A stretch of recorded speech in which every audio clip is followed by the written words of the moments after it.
안녕하세요 여러분, 성공합시다. 제가 우리 아이들에게 가장 강조해서 가르치는 것이 하나님을 아는 것이 최고의 스펙이다 라는 말이에요. 어릴 때는 그 말이 뭔지 모르다가 진짜 자라면서 그 말을 확신하게 되고, 그리고 저를 가까이서 지켜보는 아이들에게 제 인생이 증인이 되었더라고요. 하나님을 아는 것이 최고의 스펙인 것을 지금 요셉이 증명해주고 있는데요. 한번 들어가서 보도록 할게요. 1절. 그로부터 만 2년이 지나서 바로가 꿈을 꾸었다. 그가 나의 강가에 서 있는데 잘생기고 살이 찐 암소 7마리가 강에 올라와서 갈밭에서 풀을 뜯는다. 그 뒤를 이어서 흉측하고 야윈 다른 암소 7마리가 강에서 올라와서 먼저 올라온 소들과 함께 강가에 선다. 그 흉측하고 야윈 소들이 잘생기고 살이 찐 암소들을 잡아먹는다. 바로는 잠에서 깨어났다. 그가 다시 잠들어서 또 꿈을 꾸었다. 이삭 7개가 보인다. 토실토실하고 잘 여문 이삭 7개가 나오는데 그것들은 모두 한 줄기에서 나와서 자란 것들이다. 그 뒤를 이어서 또 다른 이삭 7개가 피어나오는데 열풍이 불어서 야위고 마른 것들이다. 그 야윈 이삭이 토실토실하게 잘 여문 이삭 7개를 삼킨다. 바로가 깨어나서 보니 꿈이다. 아침에 그는 마음이 뒤숭숭하여 사람을 보내어서 이집트의 마술사와 현인들을 모두 불러들이고 그가 꾼 꿈 이야기를 그들에게 하였다. 그러나 아무도 그에게 그 꿈을 해몽하여 주는 사람이 없었다. 자, 바로 앞장에서 무슨 일이 있었죠? 네, 맞아요. 요셉이 감옥에서 빵 맡은 시종장과 술 맡은 시종장의 꿈을 해석해줘요. 특별히 술 맡은 시종장에게 복직이 되면 자기를 꼭 기억해서 이곳에서 나오게 해달라고 부탁까지 하죠. 그러나 그는 복직이 되었지만 요셉을 완전히 잊어버렸어요. 그로부터 만 2년이 지나서 바로가 꿈을 꾸게 된 거죠. 이렇게 세상은 요셉을 잊었지만 하나님은 잊지 않았어요. 잊지 않는 정도가 아니라 요셉에게 초집중하고 계셨어요. 드디어 요셉의 문명을 바꾸어줄 바로가 꿈을 꾸었죠. 자, 꿈 내용은 잘생기고 살찐 암소 7마리를 흉측하고 마른 다른 7마리의 암소가 잡아먹는 꿈이었어요. 그 꿈이 너무 이상해서 바로는 잠에서 깨었죠. 그리고 나서 다시 잠이 들었는데 이번에는 토실토실하고 잘 여문 한 가지에서 나온 이삭 7개를 마르고 여인 이삭이 삼키는 모습을 봤어요. 아침에 일어나니까 그 꿈이 너무 생생한데 해석이 안 되니까 마음이 너무 뒤숭숭한 거죠. 그래서 이집트의 마술사와 현인들을 다 불러서 지금 이 꿈을 해몽하라고 얘기해요. 꿈이 애사롭지 않다는 것을 직감했기 때문이죠. 그러나 그 누구도 이 꿈을 해몽하지 못해요. 이 말은 그들이 입을 다물고 모르겠다 이렇게 말하는 것이라기보다는 나름대로 얘기를 했을 거 아니에요. 꿈 해몽은 주관적인 것이니까요. 그런데 바로 마음에 이거다 하는 해몽이 없었던 거예요. 말 그대로 그 누구도 꿈을 해몽하지 못했어요. 왜 그럴까요? 네, 맞아요. 꿈을 해몽할 사람이 따로 있기 때문이죠. 당시 왕의 꿈은요, 나라를 다스리는 데 필요한 신의 계시로 생각을 했기 때문에 꿈 해몽이 굉장히 중요해서 항상 왕의 곁에는 이런 마술사와 현인들이 있었어요. 자, 신의 계시가 지금 바로에게 내려졌는데 해석이 안 되니까 이거는 거의 나라의 위기가 닥쳤다고 말할 수 있는 상황이었죠. 자, 9절. 그때 술잔을 올리는 시종장이 바로에게 말하였다. 제가 꼭 했어야 할 일을 못한 것이 오늘에야 생각납니다. 임금님께서 종들에게 노하셔서 저와 빵을 구워 올리는 시종장을 경호대장 집 감옥에 가두신 일이 있습니다. 저희들이 같은 날 밤에 각각 꿈을 꾸었는데 그 꿈의 내용이 너무나 달랐습니다. 그때 그곳에 경호대장의 종인 히브리 소년이 저희와 함께 있었습니다. 저희가 꾼 꿈 이야기를 그에게 해주었더니 그가 그 꿈을 풀었습니다. 저희 두 사람에게 제각기 그 꿈을 해몽하여 주었습니다. 그리고 그가 해몽한 대로 꼭 그대로 되어서 저는 복직되고 그 사람은 처형되었습니다. 아무도 꿈 해몽을 하지 못하고 나라에 큰일이 임했다고 생각하는 바로 그때 술 맡은 시종장의 머리에 요셉의 일이 순간 번뜩 떠오른 거예요. 그러면서 얘기하죠. 제가 꼭 해야 할 일을 못한 것이 오늘에야 생각이 났대요. 그 일이 뭐예요? 네, 맞아요. 감옥에서 요셉이 꿈 해몽을 해줬는데 풀어달라는 그 이야기를 까마득하게 잊어버렸던 거죠. 술 맡은 시종장은 감옥에서 있었던 일을 바로에게 얘기하면서 요셉이 해몽해 준 대로 그대로 일어났다고 얘기해요. 와, 정말 너무 절묘한 타이밍이지 않나요?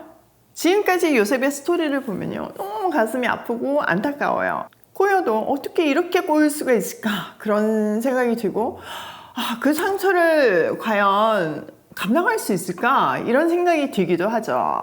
게다가 이 시종장들의 꿈을 해석해 준 후 2년 동안은 희망으로 아마 있었을 건데, 그게 하루하루 절망으로 변해갈 때 요셉은 정말 인간적으로는 힘들었을 거지만 그것을 통해서 하나님을 붙잡게 되었겠죠. 자, 그런데 다시 한번 생각을 해보면 그때 2년 전에 풀려났다면 요셉은 뭐 보디발의 집에 복직되기는 어려웠을 거 아니에요. 그 아내 때문에. 그러면 뭐 다른 데 종으로 갔거나 아니면 아주 잘 돼도 고향으로 돌아가는 것이었을 거 아니에요. 그런데 하나님은요, 요셉을 통해서 한 시대를 살리려는 계획을 가지고 있었기 때문에 그를 2년 동안 감옥에서 보호하시고 더 친밀하게 하나님과 관계를 맺은 후에, 그러니까 최고의 스펙을 가진 후에 짜잔 하고 바로 앞에 내놓으신 거예요. 사람의 타이밍과 하나님의 타이밍이 이렇게 달라요. 지금 이 상황을 보면 여러분, 우리 타이밍을 막 계속 쪼르겠어요? 아니죠. 우리 타이밍 그냥 내려놓고 얼른 하나님의 타이밍을 붙들게 되잖아요. 찬양 가사처럼 주의 크신 계획을 다 알 수는 없지만 오늘을 견디고 견디는 우리가 되잖아요.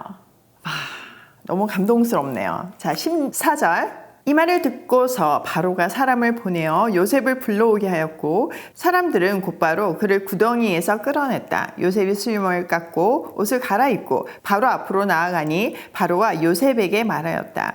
내가 꿈을 하나 꾸었는데 그것을 해몽할 수 있는 사람이 없다. 나는 내가 꿈 이야기를 들으면 잘 푼다고 들었다. 그래서 너를 불렀다. 요셉이 바로에게 대답하였다. 저에게는 그런 능력이 없습니다. 임금님께서 기뻐하실 대답은 하나님이 해 주실 것입니다. 드디어 요셉이 바로 앞으로 불려나갔어요. 바로는 아무도 꿈을 해석해 줄 사람이 없어서 너를 불렀다, 이렇게 얘기하죠. 요셉은 자기에게는 그런 해석할 수 있는 능력이 없지만 바로가 기뻐할 대답을 하나님께서 주실 것이라고 아주 확신에 차서 말해요. 여기서 기뻐할 대답은요, 바로 원하는 대답을 해준다는 것이 아니라 바로가 지금 꿈 때문에 번민하잖아요. 그것을 해결할 수 있는 명확한 답을 주셔서 바로의 번민을 걷어가시는 평안에 응답하실 것이라는 의미예요. 쉽게 얘기하자면 지금 꿈이 해석이 안 돼서 막 번민 속에 있는데 명확한 답을 줘서 그 번민이 사라져서 평안을 줄 것이라는 뜻이죠. 지금 요셉은 그냥 히브리 종이에요. 그것도 감옥에 갇힌 종이에요. 그런데 이 대제국의 바로 앞에서 한치의 떨림도 없이 눈치도 안 보고 당당하게 하나님의 말씀을 전하고 있어요. 지금까지 엄청난 고난 속에서 잘 훈련된 스펙이 쌓일 대로 쌓인 요셉의 모습 보이시나요? 진짜 왕이 하나님이다. 역사를 주관하시는 분이 하나님이다는 것을 확신하는 자의 당당함이 이 요셉의 모습에서 보이고 있어요. 자, 17절. 바로가 요셉에게 말하였다. 꿈에 내가 나일 강가에 서 있는데 살이 찌고 잘생긴 암소 7마리가 강에서 올라와서 가해밭에서 풀을 뜯었다. 그것들의 뒤를 이어서 약하고 아주 흉측하고 야윈 다른 암소 7마리가 올라오는데 이집트 온 땅에서 내가 일찍이 본 적이 없는 흉측하기 짝이 없는 그런 암소들이었다. 그 야위고 흉측한 암소들은 먼저 올라온 기름진 암소 7마리를 잡아먹었다. 흉측한 암소들은 살이 찐 암소들을 잡아먹었는데도 여전히 굶은 암소처럼 흉측하였다. 그리고는 내가 깨어났다. 내가 또다시 꿈에 보니 한 줄기에서 자란 이삭 7개가 있는데 잘 여물고 실한 것들이었다. 그들의 뒤를 이어서 다른 이삭 7개가 피어나오는데 열풍이 불어서 시들고 야위고 마른 것들이었다. 그 야윈 이삭이 잘 여문 일곱 이삭을 삼켜버렸다. 내가 이 꿈 이야기를 마술사와 현인들에게 들려주었지만 아무도 나에게 그 꿈을 해몽해 주지 못하였다. 자, 바로는 자기가 꿈 이야기를 요셉에게 들려주었어요. 그리고 이집트의 마술사와 현인들 그 누구도 이 꿈을 해몽하지 못하였다고 말을 마치죠. 자, 25절. 요셉이 바로에게 말하였다. 임금님께서 두 번 꾸신 꿈의 내용은 다 같은 것입니다. 임금님께서 장차 하셔야 할 일을 하나님이 보여주신 것입니다. 그 좋은 암소 7마리는 7해를 말하고 잘 여문 이삭 7개도 7해를 말하는 것입니다. 두 꿈이 다 같은 내용입니다. 뒤따라 나온 야위고 흉측한 암소 7마리나 열풍에 말라버린 쓸모없는 이삭 7개도 역시 7해를 말합니다. 이것들은 흉년 7해를 말하는 것입니다. 이제 제가 임금님께 말씀드린 바와 같이 임금님께서 앞으로 하셔야 할 일을 하나님이 보여주신 것입니다. 앞으로 올 7해 동안은 온 이집트 땅에 큰 풍년이 들 것입니다. 그런데 곧 이어서 7해 동안 흉년이 들 것입니다. 그렇게 되면 이집트 땅에 언제 풍년이 있었더냐는 듯이 지나간 일을 다 잊어버리게 될 것입니다. 그리고 기근이 이 땅을 황폐하게 할 것입니다. 풍년이 든 다음에 오는 흉년은 너무나도 심해서 이집트 땅에서는 아무도 그 전에 풍년이 든 일을 기억하지 못할 것입니다. 임금님께서 같은 꿈을 두 번이나 거듭 꾸신 것은 하나님이 이 일을 하시기로 이미 결정하시고 그 일을 꼭 그대로 하시겠다는 것을 말씀해 주시는 것입니다. 요셉은요, 한치 주저함 없이 술술술 꿈을 해몽해요. 하나님이 함께 하시니 그 꿈을 주신 분이 해석해 주시니까 세상 사람들한테는 너무나 어려운 일이었지만 요셉에게는 너무나 쉬운 일이었어요. 꿈의 내용은 바로가 장차 해야 할 일을 하나님이 미리 보여주신 것이래요. 그러니까 이거를 하나님 버전으로 얘기하면 요셉을 등용해서 이 일을 해야 한다는 것을 알려주는 꿈인 거죠. 7해의 큰 풍년 뒤에 7해의 큰 흉년이 올 것인데 그 흉년이 너무 심해서 아무도 그 전에 풍년이 있었다는 것을 기억하지 못할 것이래요.